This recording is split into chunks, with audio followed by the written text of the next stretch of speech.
Around May 29th, summary report of the GBC meetings from May 27th to the 29th.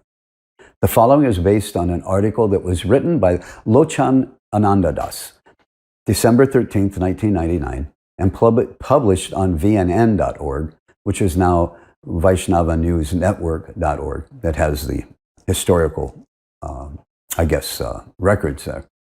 In his article, Lochanananda published a copy of the summary report of the GBC meetings from May 27th to the 29th, which was written by the GBC just after the meetings and sent to all the temple presidents.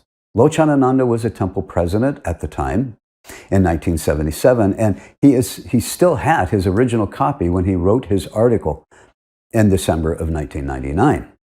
Lochanananda Prabhu points out that in this report that the GBC, they list all the topics the GBC asked Srila Prabhupada in their May 28th meeting, seeking his final instructions on those matters.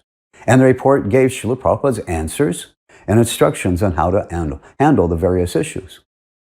However, Lochanananda Prabhu points out that very conspicuous by its absence, this official report by the GBC failed to mention at all the guru or initiation issue.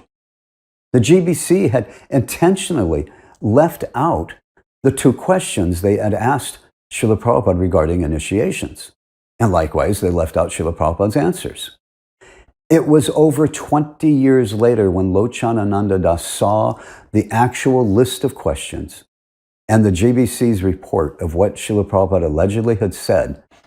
He realized that the GBC had left out this single most important issue facing ISKCON in the long term. Why had the GBC decided to keep even the temple presidents in the total dark on this issue? Why didn't they want us to know what Srila Prabhupada had instructed us regarding this issue? There is no excuse for this. Whatever reason the GBC may have claimed for this, it was just wrong. Maybe they just didn't have very much confidence in what they thought Srila Prabhupada had said on this meeting. Or maybe they knew, as Tamal Krishna noted in April 22nd, that none of Srila Prabhupada's disciples were actually qualified to become guru, and they thought there might be too many complaints if everyone knew Srila Prabhupada was going to select some of the GBC as his successors.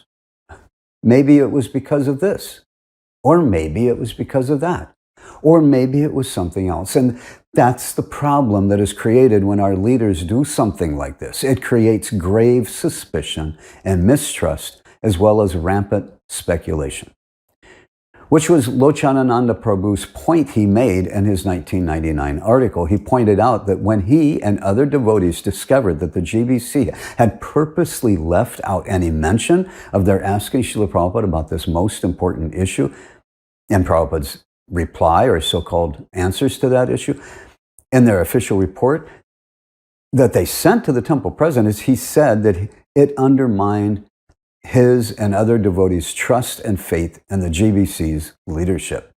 It created a credibility gap between not only the GBC and the rank and file members, between the GBC and the temple presidents at the time. It led many devotees to conclude the worst regarding the GBC. It fueled the conspiracy ideas, with many devotees convinced the GBC had hijacked Srila Prabhupada's mission for themselves.